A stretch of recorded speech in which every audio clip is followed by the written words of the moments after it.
Welcome to the Undisputed podcast. I'm your host, Jenny Taft. This podcast is the full show from today's episode of Undisputed from start to finish. We've got a busy slate, so skip Shannon. Let's get to it.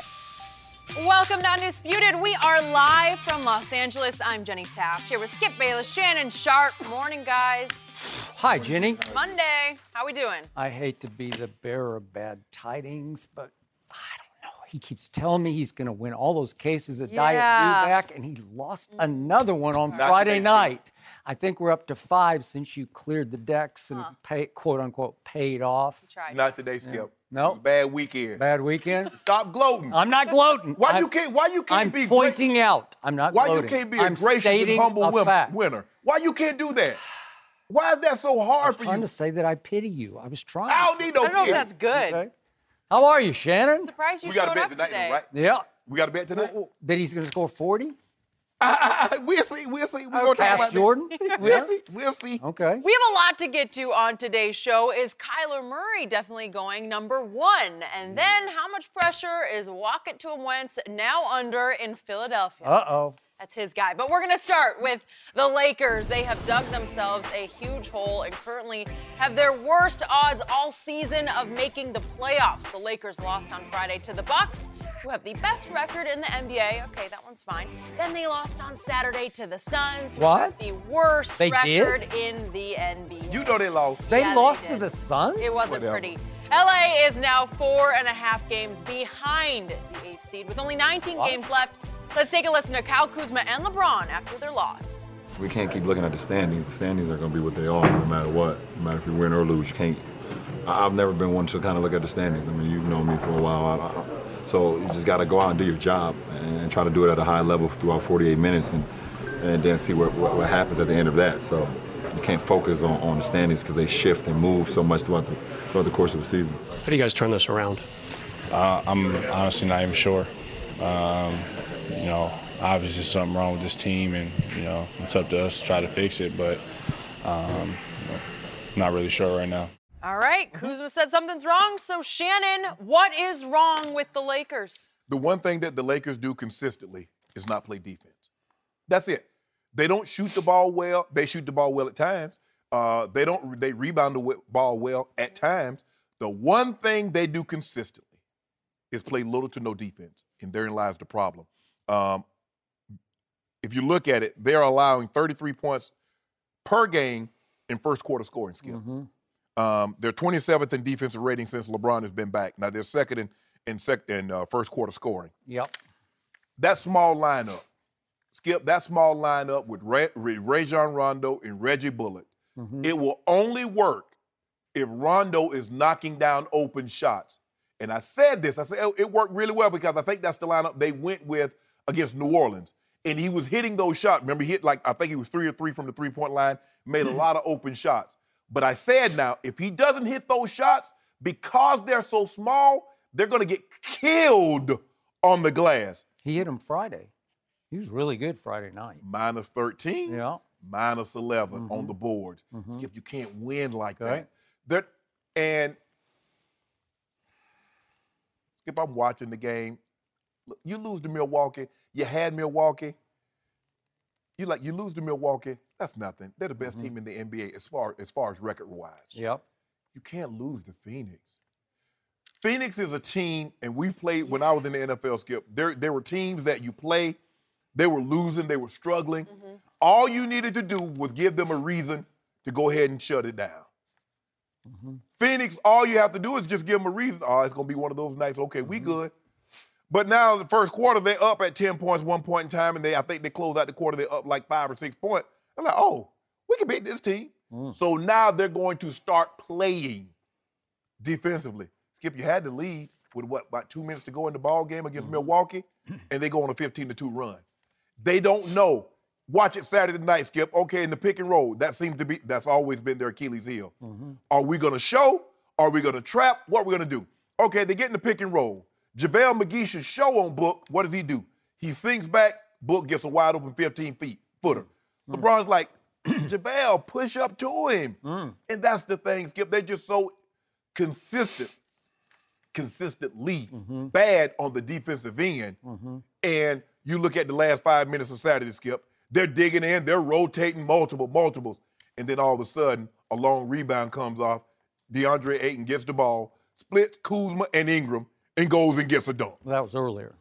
I'm like, yo, really?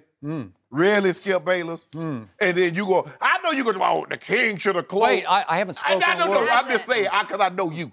But it's funny. Well, why don't you do it? What? Maybe you should do that You for could call once. him out. Maybe you could be objective for once. Well, you know what? Maybe I would if Giannis would have closed on Friday instead of Brogdon and Bledsoe. That would have been a marvelous thing, wouldn't it, Skip Bayless? Did you watch that game? Giannis looked up like half a Giannis. Oh! He had no lift whatsoever. So when He's is favoring a bad knee. When is LeBron gonna get to be half of LeBron? When can he not average a triple-double and still lose? When can he not score 27, 16, and 9 and still get the brakes beat off him? Wait a second. When is he going to be a fourth of LeBron on defense? That's all I'm asking. Look at if you can honestly say the last two games that he hasn't played defense, Skip, I don't know what you're watching. Because if you want to say the Grizzlies game, if you want to say somewhat against New Orleans, I will give you that. I will concede he needs to play better. But you watched the game Friday night. You watched the game Saturday night. I saw a little more effort. Exactly. But that's... You know what, Skip? I'm not going to jump off the ship. I know you want me to. You want me to abandon the ship. You want me to abandon the ship, don't you? You just dropped your pen. Don't worry about it. You've dropped the Lakers. You have dropped them you- on the floor. Drop them like they're hot. You know why? Or cold. You know why I can't drop Right? the Skip? Or No. cold. I can't jump ship just yet. Yep. But the simple fact they're too far out. I got to let them get a little closer to shore. I can't swim that far. They're too far out. Yeah, they're too far out, Skip. But you know Too what, hard to Skip? save. I got a sneaky suspicion. You know, Sam Cooke wrote that song, Skip, what, 64, 65? A change gonna come? He did. Tonight. Tonight Starting with starts. the street. Yep. Could happen. I got a sneaky suspicion. I'm thinking 40, 11, and 8. It better happen tonight. It better start It needs tonight. to happen, Skip. I agree with only one point you made, which was your last point. What was that? I haven't given up either. And it's simply because I cannot imagine LeBron James missing the playoffs in the Eastern or the Western Conference. I don't care any conference. In the Southern or the Northern Conference, he cannot miss the playoffs. He's just too good.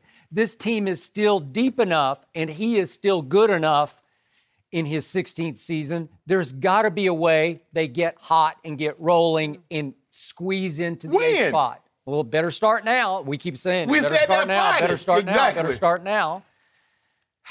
Now back to Jenny's question. What's wrong with wrong? the Lakers? This is very simple to me. The Lakers go as LeBron James goes, and that's on and off the court. Am I right about that? Would you agree with that? On and off the court, I do. I'm going to disagree with you. Is LeBron James still the best player on the planet? Yeah. Yes, says my man across the table. Is he making almost $36 million a year? Yes, he is. So that man, the best player on the planet, says you, has got to be able to lead this team to the wins on Friday and Saturday night, because he is still the best setup man in pro basketball.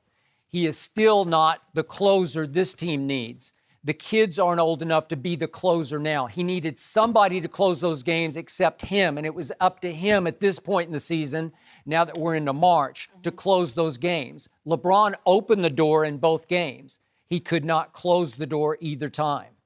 And to me, Saturday night's game was actually lost on Friday night with LeBron's behavior at the end of the game against Milwaukee and his remarks soon after the game ended against Milwaukee. What do you say? What did he do with about 14 seconds left in what had become a no-hope game? He started to walk off the floor, correct? Yeah.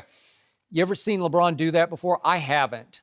Usually LeBron hangs around, he's going to hug with everybody. And, No, he don't really, not when they lose. yeah, okay, but I've seen him do it when they lose too. And he starts to walk and he just keeps on walking and he walks right up the tunnel and goes all the way into the locker room.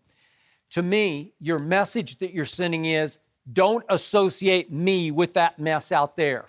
Don't group me with those guys on that floor. He wants to distance himself and say, I have nothing to do with that. That's their fault. It's not my fault. He's not going to lose with his teammates. And then he had a classic LeBron LeBron quote right after the game was over. He was asked about the Bucks, and he says, everybody talks about Giannis, but it's the supporting cast. They've surrounded Giannis with a great cast. Okay, it's true. They have surrounded him with a very good cast and a deep cast.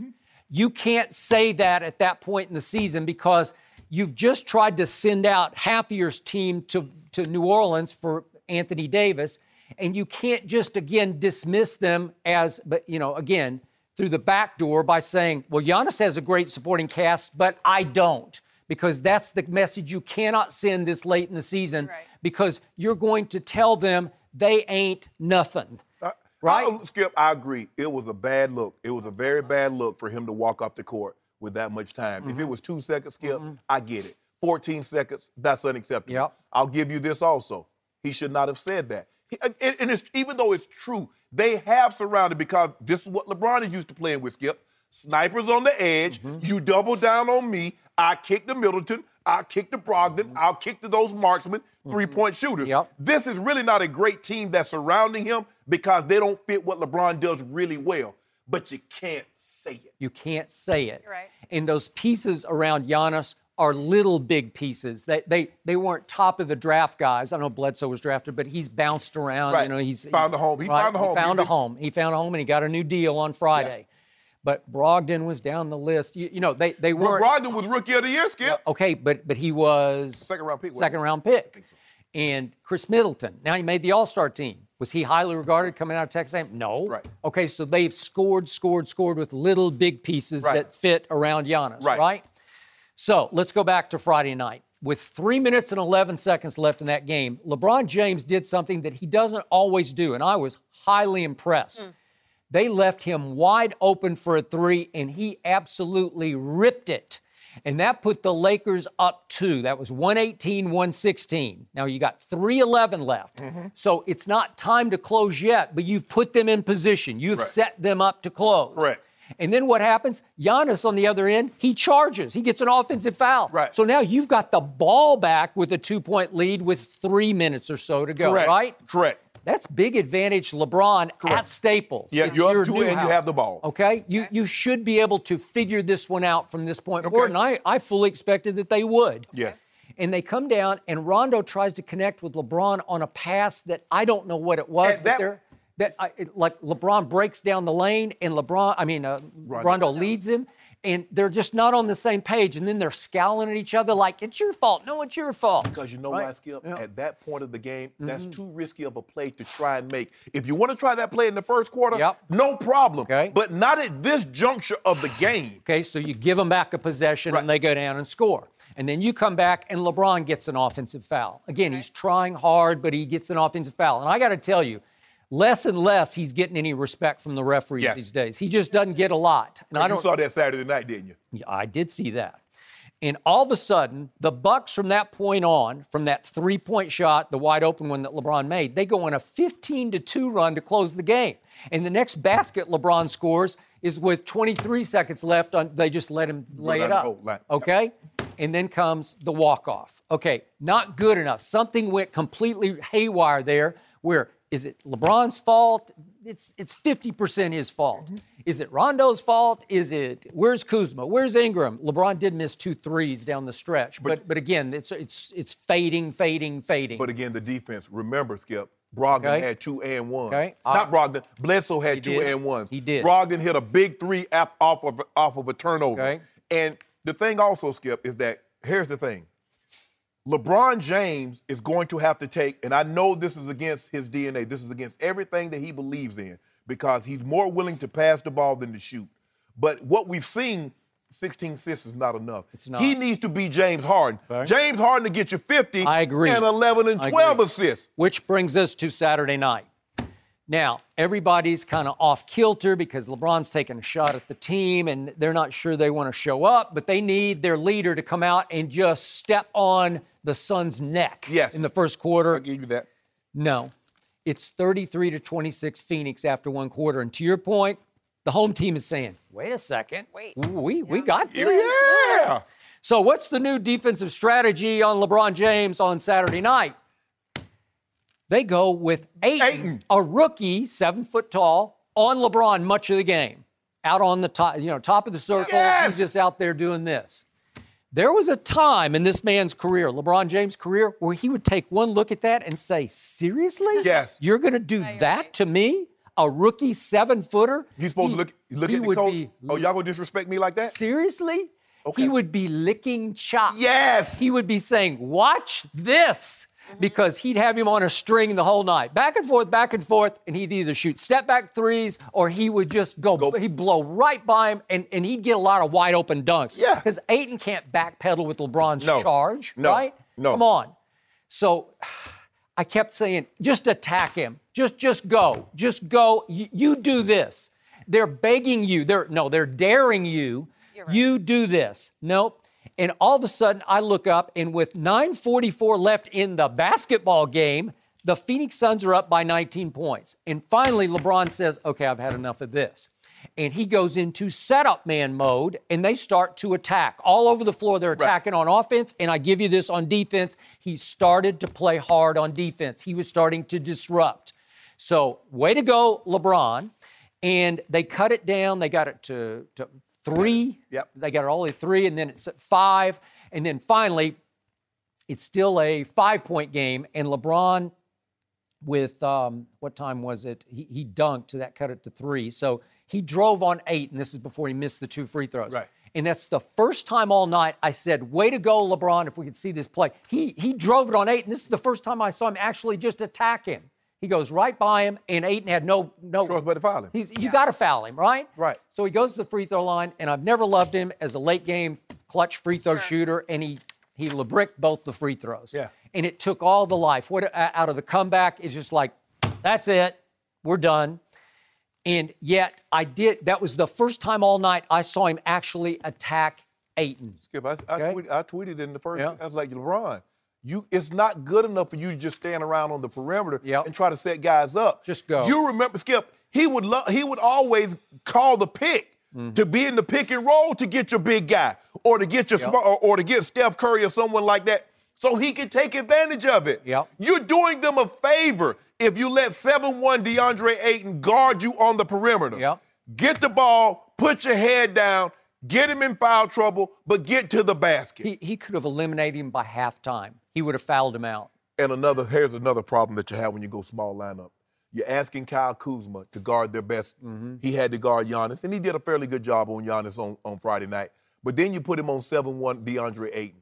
And although he's not as skilled as he's going to be, he's still 7'1". He was the first overall draft pick for a reason, Skip. You let him get confident, and now he feels he can put up anything against anybody, and it's going to go in. So you're tiring him out. Yep. So now those points that Kuz normally would give you going to have to come from somewhere. Because even though Ingram is giving you great production, Skip, those points seem it's hard to say the guy had 31 one night and had 20 something the other night. But Skip, those points doesn't suck the life out of the other team like you think it would. I agree. It's like Bledsoe was like just draining on Friday night. He was just like sucking the life. They're like, another and one, another big clutch 3. It's like you see their body language just like, And I would have thought that Ingram would be better defensively. Skip, he has a 7-foot wingspan, and to be as big as he is, he doesn't. Something's not computing. And I get it. Look, LeBron has said some things, and guys like to feel like they're important. Although I'm not as important as you, don't make me feel like you can just, get the guys that's cleaning the building and come in here and do what we do. So LeBron could have handled this situation a lot better. But until they play defense, what you gonna do? You keep Skip. They gave up 69. Who that was against? A Grizzlies. You give up 69 points. You give up 67 points, 66. You're not going to win very many games giving up that many points in a half. So they're 4-8 since LeBron returned from injury, and they have the 4th worst defensive rating since he came back. Should he set more of a tone on defense? And I do agree with you. I thought on Friday night and Saturday night, he started to play harder on defense in ways I wish I'd seen earlier in the year. Maybe he was saving and pacing himself to this point. But now it's too little, too late. So I thought over All-Star break, Luke would be gone. I thought they would do something to just sort of jumpstart the basketball team where everybody said, okay, we got a fresh start. Here we come out of break. Let's go. Did not happen. Right. Is Jeannie Buss, does the buck stop on her desk? Absolutely. Is she still going to hang in with the guy she loves and Luke Walton? Maybe so. The thing is, he might be a good coach, but no matter how good a coach might be, if his message isn't getting through to the players, I don't care if he's Coach Auerbach. I don't care if he's Phil Jackson. I agree. If that message is not resonating, you're wasting your time. And then the other thing, we've heard nothing but resounding silence from one Magic Johnson. I can bet you he does not love this. No. I can bet you that the Magic who played would have spoken out strongly against this. If he had been the leader of a team, he would have been Magic Johnson firing wanted to let Luke Walton go. He did. And the lady that signs his paycheck says no. Yep. That's not going to happen. So once you do that, I don't really know what all Magic can say. We're not playing as well. And he said, was it during the All-Star break or right after? We need to stop treating these guys like babies. They're professional. They're grown men that's getting paid to do a job. Yep. Trades are part of the business. That was pretty much all he can say. Yep. Now, it's I just thought yesterday we'd get a salvo from Magic saying this is unacceptable. It starts with LeBron. It ends with the last guy on the bench. It's unacceptable. Well, I won't stand for this. It starts tonight against the Clippers. Yeah. Right? He tried to make it start during the All-Star breakup before by firing Luke Walton. Yeah. It's hard for me to envision a situation, a scenario where he's back next year. Yep. But like I said, to lose, this season is a wash. Yep. They don't make the playoffs. What have you accomplished? So it came to this for the Lakers. Sure. Their ex-Lakers, Zubats, last night after the Clippers won. I know. He takes a shot at the Lakers. When I was with the Lakers, we didn't have nights like this because they had just routed the Knicks. Right. Oh, Well, I saw that. not exactly true because I went back and counted. They did have 6 blowout wins up to Christmas and including Christmas Day at Golden State when Zubats had, 18 and 11, I believe it was, and hit 9 out of 10 shots. He's now a Clipper, and the Clippers are rolling, and the Clippers are going to blow their draft pick because they're going to lose it, and I guess they just don't really care. Yeah, you heard Patrick Beverly said, I've said it, and I've said it again. We're the best team in L.A. Everybody pounded their chest now. Got the chest out because they think they got the Lakers down, but Bron going to show y'all something tonight. The Lakers are still a 4-point favorite tonight. That is we're gonna put official foots in them. number. They should be a 40-point favorite. Nah, we're going to be This at 40. We're going to beat them by at least double. Enough LeBron for right now. We're moving on to Kyler Murray. Is he guaranteed to be the #1 pick? We'll discuss that next. And don't forget, you can listen to us every day on the Fox Sports Channel on SiriusXM. We'll be right back. No mercy. Hey guys, Jenny Taft here with a quick word from Simply Safe. Here's something interesting. Studies show that security systems deter burglars. It's a fact, but there's still a burglary every 8 seconds in America. How? Well, think about it. Do burglars give up just because some houses have security systems? Of course not. They just find a house that isn't protected. That's why securing your home is truly a necessity. So let me recommend this brilliant security system built by my friends at Simply Safe. Simply Safe believes fear has no place in a place like home, so they made their system ridiculously smart. Simply Safe sensors will protect every point of access to your home: doors, windows, garage, you name it. If a burglar even tries to break in, an ear-shattering siren will let them know the police are already on the way. Best of all, Simply Safe's 24/7 monitoring is just $14.99 a month. And they'll never lock you in a long-term contract. More than 3 million people already know it feels good to fear less with Simply Safe. So go with the only home security I trust, Simply Safe, by going to simplysafe.com/undisputed. Go today and get free shipping and a 60-day money-back guarantee. That's simplysafe.com/undisputed for the home security I trust. simplysafe.com/undisputed. Now, back to the show. No mercy. Is Kyler Kyler Murray headed to Arizona. Well, according to the website Draft Analyst, new Cardinals head coach Cliff Kingsbury was telling people over the weekend that it's a, quote, done deal. His team will take Kyler #1 overall. Kyler decided not to throw or run 40 at the Combine, but he will do it at his pro day next week. The Cardinals' current QB, Josh Rosen, just finished his rookie season, but when their GM was asked last week if Rosen's the team's quarterback, he said, quote, right now, for sure. So, Shannon, would it be the right move for the Cardinals to take Kyler? I wouldn't do it. He's still 5 foot 10 inches tall. He still only weighs 207 pounds. And they need help, not just at the quarterback position, but they took a quarterback last year. But I think they have more issues than quarterback. I still have my doubts about his ability at that size to stay healthy.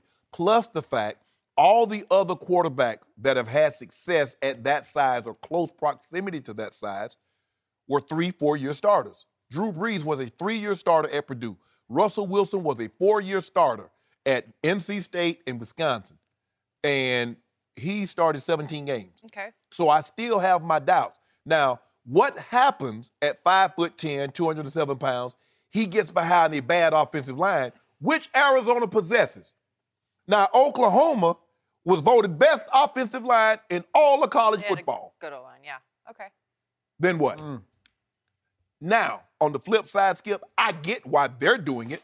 Cliff Kingsbury has a specific type of offense he wants to run. Right. He believes this young man is better equipped to run that system than the quarterback that they have. Now, they're going to have to give, basically, a guy that they traded up for or they got with the 10th pick in the draft, Skip, they're basically going to have to give him away.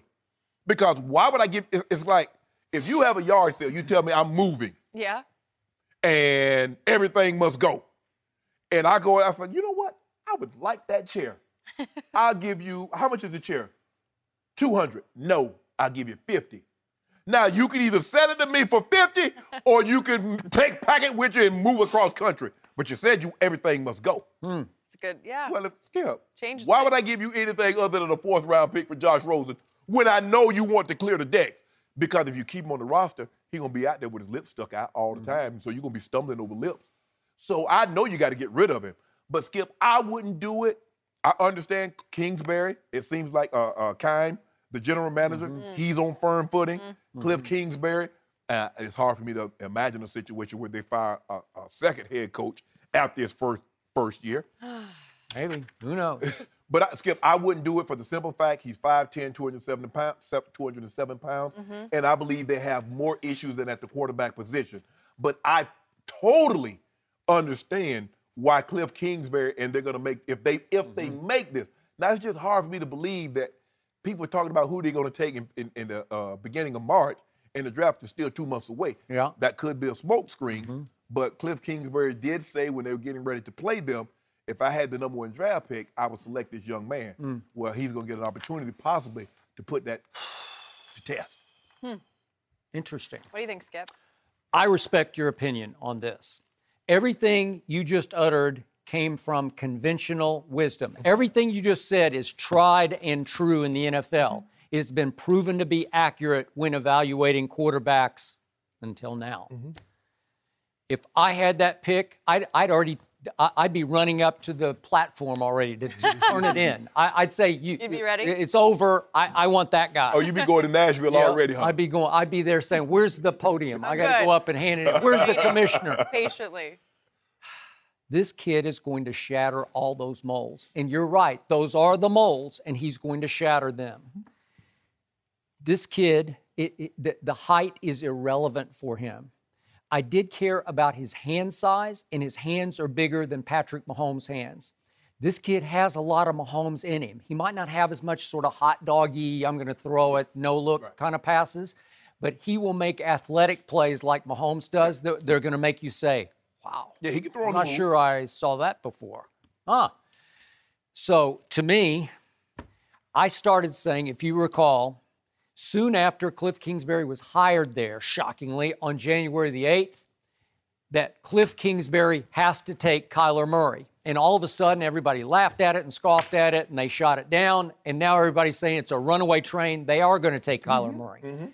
And they should take Kyler Murray. He is a match made in football heaven for Cliff Kingsbury.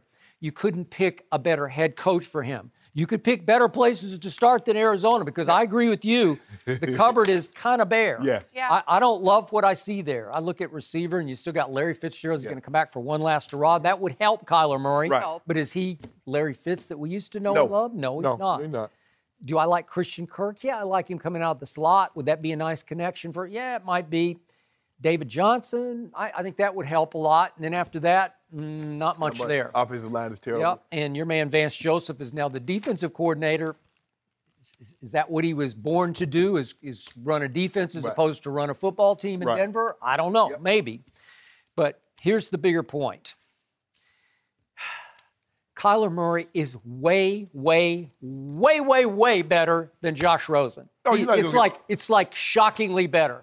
In fact, Kyler Murray is everything to me Josh Rosen is not. Okay. So you just have to cut your losses. I don't know why they took Josh Rosen, and I'm not being 20/20 hindsight on this. Okay, but I said before the draft, I just don't love him. Yeah. I don't love his football backbone. I don't love his intangibles. And the laugh out loud story of the weekend was that Bill Belichick would be interested in trading for Josh Rosen as the successor to Tom Brady. So wait a second. In Tom Brady, you have the highest football winners intangibles ever. And in Josh Rosen, you have, let me be nice, low intangibles. Right. Really? And you would well, okay, maybe Belichick's going to say, watch this. Watch what I do. When they say, Skip, this is what we've learned over the years. If we know anything, Coach Belichick, he might be sitting on 10 deuce. And you'll never know what he's going to do. Smoke screen all over the place. Thank you. So to your point, are you going to have to basically give away a guy that you traded up to get high in the first? Yes. I'm sorry. You have to start fresh. Yeah. You can't. What's the old saying about throwing good money after bad? Right. Well, that's what you'd do if you hung on to Josh Rosen. You'd throw good money after bad because you'd keep trying to put pieces around him. You'd take somebody with the first dive. They'd take Bosa probably. I guess they would. I don't know for sure. You take Nick Bosa and you say, okay, that'll start to shore up our defensive line. Good money after bad because in the end, it starts and ends with the quarterback position. Kyler Murray changes everything. He's a leader more in action than in word. Yeah. Right? You're right. It's how he carries himself with this sort of athletic dignity. He's the 9th overall pick in the baseball draft, and the way he walks on the field, I just say, I trust that guy. Right. And again, he's not a vocal leader, but all of his body language says, trust him. Yep. Trust him. He's going to make the play at the moment in the game. And he just kept doing it. I know we got 1 year body of work. I'm good with it. But the thing that I like most, Skip, if a guy comes in, because we've seen this so many times, a guy comes in and he's stuck with the quarterback that was there when he arrived. If you allow Kingsbury, let him take his guy and work with it. We saw this with Blake Bortles. Everybody I can work with him. Oh, I'm going to do this. I'm going to do that. Oh, no, you're not. Deep down inside, at the end of the day, if you want the coach to be his ultimate best, and I get it, Skip. Now, if you have franchise guys, obviously you're not going to get rid of, Aaron Rodgers when a new coach comes in. But these quarterbacks that are marginal, that's why Adam Gase wasn't successful. He was stuck with Ryan Tannehill. And I kept telling him. It worked with Peyton Manning, right? Yeah, exactly. Okay. But that's what I said, Skip. Right. And I kept telling people, I said, you know what? Ryan Tannehill, because he really had no choice. I said, Adam Gase is going to get fired and Tannehill's going to get cut because it's not a good matchup. And that's not how Adam Gase wants to play football. But if I'm the Cardinals and I've just hired a new coach because this is against conventional wisdom, Skip. Yeah. You don't normally get fired for going 5-6 or 6-6 or whatever he went, become the offensive coordinator at USC, resigns from that job, and then goes and gets a head coaching job in the NFL. It's impossible. It just can't happen, and it did. Exactly. Yeah. So let him get his guy. He said if he had the first pick, lo and behold, maybe he spoke that into existence. Maybe. He has the first pick. Let him take his guy. But I wouldn't skip just because of the size. There's not enough body of work, and it might turn out to be great. I wish him well. Yeah, that is a good point. When those words came out of Cliff's mouth ahead of the Oklahoma game, whenever it was in October or whenever, I forget when it was. Did you do that game? I don't think you did that game. Did you do it? Whatever. I can't remember. But as soon as those words come out of his mouth, How much would you have bet against that actually happening? There was no odds. No, Like billions to one? Yeah. You know what, Skip? There was never think that. There was no odds in Vegas that said Cliff Kingsbury will be an NFL head coach in 2019. Yeah. Okay, again, just for the record, I'm obviously a lifelong, born and bred University of Oklahoma fan, but of the last 4 Heisman Trophy winners at Oklahoma, I said on national TV, Jason White can't play in the NFL, and he couldn't. I said on national TV, there's no way I'm taking Sam Bradford till the 3rd round. He's not a first-round pick. Can't stay healthy. Somebody, St. Louis, took him #1 overall. How did that work out? He just can't stay healthy. I don't like his football backbone either. But I said Baker Mayfield last year, I said, I'm taking him 1st overall, and I think he lived up to that, and this kid will more than live up to it if you take him 1st overall. And Oklahoma has more #1 overall draft picks. So if Kyler goes, you got him, Baker, Sam Bradford, Leroy Selman, 4. I don't know if another school can say that, Skip. That's true. It would be history-making, too, Yep. because Oklahoma Back-to-back. would be the first school to ever have back-to-back #1 quarterbacks. That is correct. And next year when Jalen Hurts wins the Heisman Man, Trophy, stop it, Skip, baby. that would be 3 in a row. Has that ever happened? We're No. already going there. You know Jalen Hurts? Skip. Wow. Skip. Oh, now you a Jalen Hurts fan. I am. Now he I is. love Jalen Hurts. Yeah, he is. Oh, I bet you do. You always liked him, Would you? though. I liked him okay. But now I've you're liked all him in. better than you have. You just said he can't throw, right? can't. Okay, so Not consistently. He have a throw here or there. would Lincoln Riley's stock go just through gonna the say that. roof Changes if he had when he got 3 in a Lincoln. row? Changes with Lincoln around, you know. Okay, we're going to see. Mold We're going to see. Okay, I'm going to say it one more time about Kyler Murray. Okay. Quickest feet I've ever seen on a football field, so it changes everything because he can create the windows, he can create the time to throw, and he is definitely pass first. He will hurt you if you dare him to run or if they call a run. He will hurt you, but he looks first to throw. That's why he's going to shatter the mold. Okay. I'm going to take your word Yep. for it. I wouldn't take him for those reasons. Like I said, I like to see a body, especially, Skip, when I'm dealing with a mold-breaking type player. Yep, I know. I need more body of work. I need to see over a longer I period told of you, time. everything you said was conventionally correct. Yeah. This is completely unconventional. Of the 53 Super Bowl winning quarterbacks, Yep. how many of them have been unconventional? Trent Dilfer? He still was a drop back quarterback. I don't know.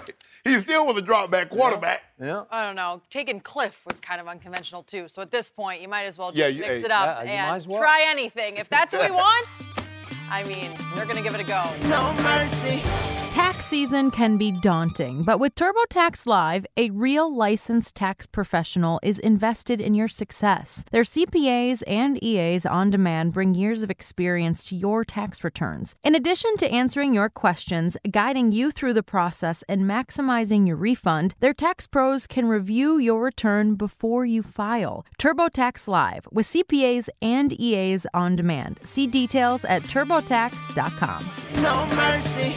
This season has definitely not gone as planned for the King, but he can still reach an important milestone tonight against the Clippers. LeBron needs 40 points to pass Michael Jordan for 4th place on the all-time scoring list. Both guys have over 32,000 points, but LeBron has played over 100 more regular season games than Jordan. So, Shannon, do you expect LeBron to pass MJ tonight? Gonna happen.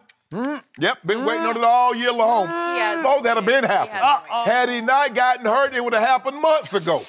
So all it was, Skip, was the delaying the inevitable bound to occur, the unavoidable. Okay. Yeah, so it's going to happen. And it needs to happen in order for them to win, Skip. He can't be LeBron James. I mean, by any metric, any season, there are not very many guys says, I don't want 27, 8, and 8, because that's what LeBron James is averaging. There are not very many guys that will turn that type of season down. But considering where they are playoff-wise or lack of playoff positioning, Skip, he must be more James Harden. He must be more Russell Westbrook. I agree. Than Magic Johnson. Okay. Because that's not good enough. He needs to, because the 27, they're still losing. So now his 27, he's going to have to tack on 8 to 10 more points than that. Yep. In order to get, because if James Harden was doing what James Harden has done over the last couple of years, say average 28, 30 points a game, they would have been losing. It's taken 58. It's taken 60, 55, 54 in order for them to win. It took that Herculean effort yesterday, Skip, 42. It was unbelievable. I watched the whole game. I just sat back and said, that's like he's an alien, like he's not one of us. You know, like he's toying with human beings trying to guard him. Yes. Right? Yeah, it's unbelievable. How can you do that? That's what LeBron's going to have to do, Skip. Okay. And it goes against everything that he's been taught. Yep. It goes against everything that he believes, the very fabric that makes LeBron James who he is, that I'm going to be pass first and I can always get mine. But he's going to have to adopt a new philosophy, a new policy. Yep. I'm going to score, and guys, you guys get y'all. Go be Kobe. If you got to get up 35, 40 shots. That's a good phrase. Go get Kobe. That should be the slogan tonight. Be Kobe. Yeah. Yeah. Because everybody else talking about they got Mamba mentality. Well, LeBron, you got to get Mamba mentality and just let it go. Be Kobe. Okay. Be Kobe. They should put that up on the bulletin board. Be Kobe. Because think about it, Skip. The dude had 27, 16, and 9. And they lost to the lowly Suns. And then he followed that up with 31, 12, and 7. And they lost to Milwaukee. There's no shame in losing to Milwaukee, except for the fact that you had them down and you allowed them to go on a 15-2 run. So it's going to happen. And I know how Jenny snuck that in there. I had to unbutton my jacket. I saw what you did, Which Jenny. part? The part that you talk about, oh, he played over 100 regular season more games. Well, it's the we're talking about that 2,500 more shots that Michael Jordan is taking more than LeBron James. You don't want to do that one, do you, Skip Bayless? Didn't include that. Yeah. He's taking 2,500 more shots. Is it my turn? No, not yet. I'm You're still teeing him up. Because I know what you're going to do, Skip Bayless. You make me sick because you're going to come up here, Michael Jordan would have never been in this situation. He'd have never found himself like here. He'd have closed all these games. He would have. Wouldn't have. He just would have. Wouldn't have. Thank you for saying that. He would not. No, thank you for opening that door for me. Appreciate that. I think you just ran out of gas. No, it's your turn. No, your turn. Let's hear it, Skip. Okay. So, I agree with your premise of tonight. I do believe that LeBron will score 40 tonight. It would also be fitting if they lost by 2 tonight to the Clippers that they're chasing for a playoff spot, right? Not losing the Clippers. Okay. Well, again, it needs to start. If there's any desperate sort of death push here, it's got to start right now, right? This is it. We keep saying it every night. But still, mathematically, what do they have, like 19 left? I think they got to go like 15-4. That would sort of put them in. And then you got to hope somebody else go like 9-9. I know. Well, my Spurs can't win on the road, so as soon as they leave the friendly confines down in San Antonio, AT&T, you could start piling up some L's for them. Yeah. Okay. And I still can't believe the Clippers are doing what they're doing, but they keep doing it. They are. So if you go devastate them tonight, if you shell shock them tonight with 40+, and you pass Michael Jeffrey Jordan, that would be a big, it would sort of lift the whole franchise, right? Would it not? Yep. So I give you that the opening is here. The opportunity is on a silver platter at Staples tonight for LeBron to do this, right? We are paper plates anyway. It's going to happen. Really? So silver platter doesn't matter, Skip Bayless. Because every game's disposable, you just throw them in the trash. Oh, you got jokes this morning. No, you said it. I didn't say it. I'm just going off yours. So now let's get to the quote-unquote achievement of this. Obviously, the harder you look at this achievement, the less impressive Don't it is. do that, Skip. As Jenny so aptly and correctly pointed out, Which part? if we include tonight, LeBron will have played 117 more regular season games than Michael Jordan. Yeah. 117. Not to mention 4,925 more minutes. We're almost up to 5,000 more minutes than Michael Jordan. Okay. All right. And there's another key stat that you swept under your little carpet over there, under your chair. I ain't got no carpet over there. Well, it's effectively a carpet under there because you keep sweeping lots What'd of I things do? under it. Which If one? you mention free throws, Skip, I'm leaving. No free throws, although I could if I wanted to really pile on. How did he miss those 2 the other Skip, night? I don't know. Point. Don't do I don't that know. today. We don't need you leaving, Shannon. Would you believe that to date, LeBron James has made 1,130 more three-point shots than Jordan made in his whole career? Yes. That's 3,390 more points. Why is that, Mr. Sharpe? Because in Jordan's day, they did not value the three-point shot or emphasize the three-point shot the way they do today, right? Right. So again, LeBron has attempted 3,191 more threes than Michael attempted because they just didn't do it. He just didn't shoot threes. Right. They didn't do it. He got on that little hot streak against Portland in game one. You know what, Skip Bayless? Like I said, look, I was really never good in math, Skip. I really wasn't. Because when I was coming up, they wouldn't let you use a calculator like they do now. And so by the time my fingers, and scratch paper. So I'm not good. I'm not Benjamin Banneker. I'm not Pythagoras or Einstein. But this is what I helped me understand. Okay. You said after tonight's game, LeBron James would have played 117 more regular season games than Michael Jordan, correct? 4,000, how many minutes? Call it 5,000. Okay, 5,000 more minutes than Michael Jordan. It's easier for your brain to compute, it is right? 5,000 more minutes. Well, can somebody explain to me, with 117 more games and 5,000 more minutes, how Michael Jordan got up 3,000 more shots? Oh, that's just what he did. No, Jenny, come on, Jenny. Jenny, walk with your boy Shay. Somebody tell me that. A man has played 117 fewer games, 5,000 fewer minutes, and got up 3,000 more shots, Skip Bayless. How? How can LeBron James have scored 3,390 more points shooting three-point shots than Jordan did in all of his years? And even with all those more three-pointers, he's still 3,000 shots behind Michael Jordan with a plus year and a half of basketball behind him, plus 5,000 minutes. Skip. I'm not very good at math either, but 3 is greater than 2. Am I right about that? What are you talking about? 3 over 2? Yeah. So every time you shoot a 3 and make it, you get an extra point, right? Right. And they add up like crazy. Yeah. So it's taken LeBron this long, this deep into his career to finally catch Jordan, and that's including almost, well, let's call it 3,400 points off three-point shots? Hold on. Come on now. So you believe in those three other, if Michael would have taken, if LeBron, so LeBron still got a ways to go. Because by the time he get those other 3,000 shots up, he going to be way in the rear view. You saw what Michael did in Game 1 against Portland in the finals. Remember this? I also saw what he did against the Magic. You remember in this? the Game 1 of the 91 finals. I'm just saying, he You got remember that, on a Skip? hot streak shooting threes. Yeah. What if Michael Jordan, early in his career, the way LeBron did, decided, I got to teach myself to make three-point shots? What if it had been that era? Because nobody emphasized it. Nobody cared. The coaches were actually anti-threes. Yeah, they was anti. Well, tell Jenny, because Jenny was just a little knee-high to a grasshopper. Yep. Tell him what Magic did to Michael Jordan in the Game 1 of the 91 finals. Put a triple-dub on his head. Who won that series? No, do that. Well, don't do that. That's all that. Who ate at your restaurant? Hold on, time out. Oh, was your what restaurant? happened? Oh, what happened? Your restaurant in Chicago failed, Now, right? he told me that now Skip Bayless been telling everybody, Michael Jordan took the toughest defensive assignment. If you don't mind me asking, Skip, after Game 1, who guarded Magic Johnson? I don't know. Who did? You do. You Skip remember. You know what, Skip Bayless? Skip, don't do that. Remember. Skip, why would you do that, Skip? I just don't You know. remember everything, Yeah. Skip Bayless. Who? Who was it? 6'7", Scottie Pipp, picked him up 94 feet. Now, if you're going to tell the truth, Skip Bayless, we're going to tell the truth. You and I both went to church yesterday. I told you. Did you go? No, I read the Bible. Though. Okay. The church, see, You better not lie about. That's one thing you better not Skip. fudge about. Can't lie about But that. here's the Because thing. he does not Skip, love that. You know what? Lying. See, here's the thing. And Yep. people get so caught up in this, just Jenny. What? The church is a building. My church is here.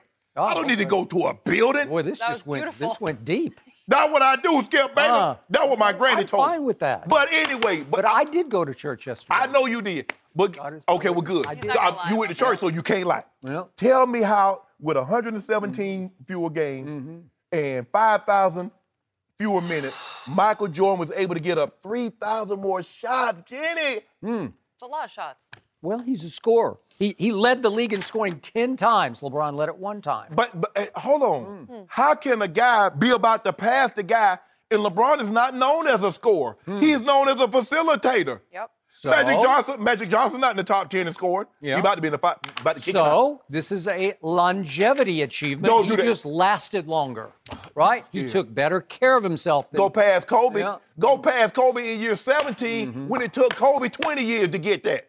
Go past Karl Malone in year 18 when it took him 19 years to get that. And we coming for the captain. El Capitan, we coming. You know why I bought one piece of memorabilia? It's the only piece I have. A picture from the far end zone at Utah. I was there sitting courtside. Okay. And Jordan is holding the pose like this from the free throw line. Yeah. And over on the wing is Scottie Pippen going, Yeah. I'm open. I'm open. I can picture that. You know? That's and the only Michael thing you have? never looked at him, and that's my favorite all-time picture. Cool shot. Because Pippen's over there going, and if you could see the horror in the faces of all the Jazz fans in the far end zone seats, And you know what, Skip? they're all like, he did it again. In three and a half years, guess what's going to happen? LeBron going to walk up to Kareem. Yeah, Kareem, I got you. look at me. Really? Is he going to last 3 That's more a- years? I don't know. I'm the captain now. Really? I'm the all-time point leader. Really? Numero uno. Really? You just start with MJ or? Wow. Oh, we all MJ done. Do you realize MJ done. in 3 more years, the Lakers are going to owe LeBron $41 million? Nah, for that he year? gonna be worth every dime of it. Just as a sideshow? Every day, don't do that, Skip. That's so unbecoming. You know the Gator man worth trash. every dime. As a matter of fact, he's underpaid. You know that, I know that. Okay, I'll buy that. Not when it comes to W's and L's, just in gate attraction, just in marquee value, right? So hold on. If you don't mind me asking, if LeBron wasn't on the Lakers, would they have a better or a worse record than what they have now? Well, I would hope they would have a worse one because he's LeBron James. I don't think we'd be talking about him right now. Thank you. But if before the year I told you LeBron James, Lakers would be He what about are to they, be 2 he about games to- under 500? He about to be really mad. You see how he up there in that picture? He about to be really mad. Oh, Mike. I would like to see him get mad. I want to be. No, the LeBron. Oh, you mean Yo, Mike Jordan. mad. Oh, He mad. I want to see 23 over here get mad. The that fake guy. 23. You know, don't do this, Skip. Yeah. You know why he mad? Because he knew what was coming. Yeah. He heard. Do you think he's losing any sleep over Yeah, he this? lose lots of sleep. Lots of sleep. I hope so. What was the lesson from earlier? LeBron needs to beat Kobe tonight. Let's see if he can do it. He's only had 40 Beat plus Kobe. in a game 3 times this season. Only Well, 3 times. He did it 3 so times. But watch what he do tonight. I agree. All with right. You want some do on that one? No, I'm with you. I agree. He should do it. Okay. Yeah. How about this next one? Will Nick Foles make the Jaguars the Super Bowl contender? We'll discuss next. No mercy. Nick Foles is going to be a Jaguar, according to Philly.com. Jacksonville is expected to sign Foles to a multi-year contract when he officially becomes a free agent next week. Foles was 5-2 as the Eagles starter last season, including the playoffs, and was the Super Bowl MVP the previous year. But Philly is sticking with Carson Wentz as the starter. The Jaguars missed the playoffs last year, and they are expected to release Blake Bortles. So Shannon, how much better does this make the Jaguars, and does it also make the Eagles better? I think he improved the Jags slightly, but he's not changing the balance of power in that division. I still believe Indy and the Houston Texans are better than the Jags. He's better than Bortles, but that's not saying much. Not saying much at all. And the problem with Bortles, Skip, is that he's the exact same quarterback he was the previous year that they went to the AFC Championship game. Their defense was second in takeaways and in sacks the year they went to the AFC Championship game. Last year, they were 22nd in both. So now they're not putting they're not putting their offense on a short field. Now they're not creating those turnovers. Now you're going to ask Blake Bortles to drive down the field. I've never seen a guy in Nick Foles get so much out of a 3-game stretch in all my life. Because everything that we know and love about Nick Foles is based on one thing. What he did last year, 2 years ago, excuse me. Okay. The divisional, the championship, and the Super Bowl.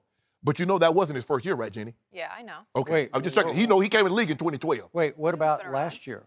Last year he had some At- success. Oh, funny that you say that. In 7 games last year, he had 10 touchdowns and 7 interceptions. I'm glad you brought that up, Jenny. I'm bringing up at Chicago in the playoffs and at New Orleans in the playoffs. Oh, you know, they had a 14-0 lead against New Orleans, and they lost that ball game. And he didn't throw another. And he was driving for the game winner, and Alshon, it went right through his hands.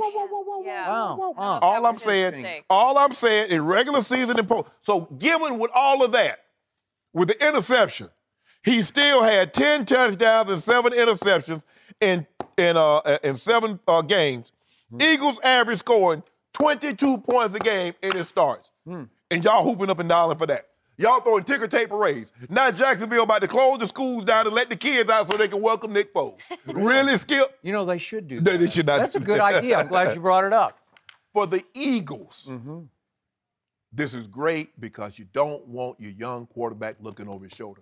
Skip, I think you're going to agree with me. I believe even if Tom Brady had not won that Super Bowl, the Patriots were going to move on from Drew Bledsoe. They didn't want this young man looking over his shoulder. Well, when is he going to come back? When is he going to come back? When is he going to come back? And normally that's how it works. When you have a young quarterback and you believe, you just move on. You move on from the veteran. And that's what I believe the Eagles did. They cleared the decks, made it abundantly clear to Carson that this is your team. We're moving forward with you as our quarterback. But if I'm the Jacksonville Jaguars, I mean, I get what they're doing. Blake Bortles, clearly, they've given him every opportunity to show that he's the answer. But I keep telling you, if Blake Bortles is the answer, you're asking the wrong question. Interesting. So, I cannot tell you how much I disagree with every word you just spoke. Waiting for it. Because the Jacksonville Jaguars are back in business. They went 5-11 last year with Blake Bortles at quarterback, and I believe they will have the biggest turnaround in the NFL. Will they win the division? It's a tough one. It might just be the toughest one in football next year. What they got to do? You got Nick Foles, a Super Bowl winning MVP. Nobody else can possess that. I do think they're going to win the division, but I got to see what else they add. They got the 7th overall pick, and I'm going to see where they go with. Why you need to add anything? And You got that guy. I need to see, is Marquise Lee back? Because he missed the whole year last year. Is he going to be back with D.D. Westbrook and DJ Chark? And is Leonard Fournette going to be right mentally? Is he going to kick back in? Because here's what happens. When you have a bad quarterback and your whole locker room doesn't trust that quarterback, it takes the heart out of the defense as well as the offense. Am I right about that? I agree. Were there not times in your little stint in Baltimore in which the defense is looking across the room at, hey, you, live up? You got to carry, right? you got to carry your weight, bro. All right. So I think a lot of what happened last year was about Blake Bortles. And I believe these Jaguars, with Nick Foles at quarterback, will start to again, live up to the hype that they faced going into last year's season. And I do think they will be the most improved team in football. And I do think your man, bounce it to him, Wentz, is going to be in trouble. You mad. All of a sudden, there's no threat to him anymore, but there's also no safety net. And, hey, there's still the legacy of Nick Foles hanging over your shoulder pads. Isn't that what Jerry said about Jason Garrett? He's coaching without a safety net? Yeah, okay. So we're walking to him. Okay. Walking to him don't need no net. I know, but Jason Garrett didn't replace Tom Landry, right? The Melendez. You remember the Flying Melendez. Yeah. Yes. What about him? He didn't have a net. Yeah, it cost him. It cost him somebody's life, right? I don't know which one. I don't know. Skip, I don't know. That was a good analogy. No, that wasn't. But most of them did do the walks without the net, without the safety. I have no idea what you're not seeing in Nick Foles, because all he did was play quarterback better consistently than Carson Wentz did. I disagree. 68 touchdowns to 33 interceptions in just the regular season alone. And he had the 4-7 record under Jeff Fisher. Yeah. I watched Vince Young struggle under Jeff Fisher. I watched everybody, right? How many? I watched Jared Goff struggle, right? Yep. Jared Goff was a bust under Jeff Fisher, right? Yep. So I'm going to cancel that season out. Okay. And all I know is when the stakes were highest, this guy was at his best. The man wanted to retire. He had to get talked out of retirement. Now, that's what I'm pinning. I mean, look here. And then what happened? If I got to constantly talk Jenny to come into work, we got to move on, Skip. We got to get us a new. That's not the case. He was slated to be, once again, a backup quarterback, and he just thought he was way better than being a backup. So he just said, okay, I give up. Okay, why did he go to Philly? I'm going to go do something else. Where he go to Philly? What was he going to be in Philly? Well, he'd been in Philly before. Okay, exactly, a backup. It's amazing, the pressure, because here's the thing. If he lose any game 2 years ago in the playoff, no harm, no foul, that was a backup. But imagine the pressure, because when you go to a situation like this, you're thought of as the savior. So we're going to see how many souls can he save in Jacksonville. St. Nick. All I know is I am rooting for Carson Wentz to stay upright in Philadelphia, because he's about to become our new Kirk Cousins in the NFC East. Whatever. The quarterback we want to play. And I'm a Cowboy fan, obviously. We want to play. Y'all not going to the playoffs, so I don't care what y'all want to do. We want to play bounce it to him. I tell y'all one. We want to play him twice a year. Y'all won't. We played him twice last year, and what happened, Mr. Sharpe, in both games? We beat him. He did that to y'all the year before. But anyway, you won't be playing them in the playoffs. That's where Philly will be, and you will not be. I kind of like my chances way better than I like this team's chances. Well, by the time you won't have no money. So by the time y'all got to pay it, because you got to pay DeMarcus Lawrence. Well, you're going to have to pay Carson Wentz, and you're going to be stuck with him because your foolish pride is going to back you into a corner. We got to stick with him. We got our quarterback. Yep. Got our quarterback. Remember the offseason story about how he's not quite the golden boy that he appears to be? He's not. Skip, that's neither here nor there. I mean, sometimes you got to have. It's here. On my sometimes you need people with a little rough around the edges. You know what I'm saying, Jenny? Yep. Everybody can't be Hallmark Jenny. Okay. Everybody can't be congenial. You know, oh my God, it's so lovely. Nick Foles, he's like Hallmark Nick. Hallmark Wentz turned out not to be Hallmark, right? And wait a second, in the locker room, they built a shrine to Nick Foles. Exactly. A shrine? Wow. What does that tell you? Did that locker room, they love playing for They Nick did, Foles. Skip. Yeah. And it was look, at the end of the day, it was a lot of what transpired in the locker room was Wentz's fault with how he acted, how he treated certain people. Okay, guys see that. Remember, Skip, I would tell you, the locker room will sort itself out. You don't need general manager and the head coach and the owner to say this, and this. Locker room sorts itself out. That's just the way it always has. So, who was Nick Foles' quarterback coach in 2017 in Philly? Oh, interesting. DeFilippo. But he ain't called no plays. Coach in Jacksonville. He ain't called no plays. That was old Dougie P. that called them Super Bowl game-winning plays, old Dougie P. You know, special. It always sounded like Nick Foles suggested all the big No, don't do that, Skip. How about the Philly special, said Nick Foles on the sideline. Okay, let's do that. Oh, so what about all the other plays? So you want to give, you know what, Skip, but this is how you are, Skip. You make one goal. That's the reason they won the game. This man done called 68 other plays. The suggestion that Nick Foles, and now you want to give Nick Foles credit for the game plan. Really? I'm just looking forward to playing Carson Cousins twice next year. Whatever. Carson Cousins. I just want you to feel comfortable. The Jags. Yeah. Lil Duval, he out there celebrating too. He's celebrating. But he won't be celebrating long. You got a real live, big-time, high-stakes quarterback. No, you don't. Higher the stakes, more the pressure. Nick Foles is your man. No, you don't. You don't, Skip. He doesn't look the part. He doesn't have the cannon arm. But he just gets it done. He knows how to play. Now he's the guy that's going to be counted on. But you know who else we need to get it done? LeBron. Is there any way we can fix the Lakers? Steven Jackson, he's going to answer that question. No mercy. Well, the Lakers currently have their worst odds all season of making the playoffs. They lost on Friday to the Bucks, who have the best record in the NBA. Then they lost on Saturday to the Suns, who have the worst record in the NBA. LA is now 4.5 games behind the 8th seed with only 19 games left after the Suns lost. Kyle Kuzma said, quote, obviously there's something wrong with this team. It's up to us to try to fix it. We're joined by FS1 NBA analyst Steven Jackson. Good morning, Steven. Good morning. You know, we need to get your take on this. We haven't heard from you in a bit. What's wrong with the Lakers? Well, you see a lot of what's been going on all year. You know, LeBron come here, kind of what KD said, the media frenzy. You know, then you go to, okay, we're trying to get AD, that frenzy. Then you go to the players. Well, I don't know if I'm going to be here, frenzy. I don't know if I can trust him, frenzy. Is he really trying to trade me? Is he telling me this, frenzy? Then you get to the point where, okay, now there's no trade. Now guys are pointing fingers at each other because a few minutes ago you said I wouldn't be here. I don't know if I was going to be here. I want to try to help the team get out of the slump. So it's more of a everybody pointing fingers, and it goes to show that everything they've been through this year goes to show that the team is in turmoil, and the play is starting to show.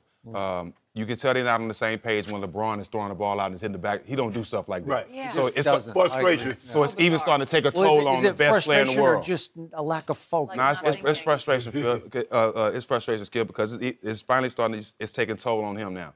It's been taking toll on the young players. You know, we expect that. But I'm not counting them out. We still talking about LeBron. Those young guys still can play. It's going to be hard to pick up those 4 games, but I still think LeBron can do it.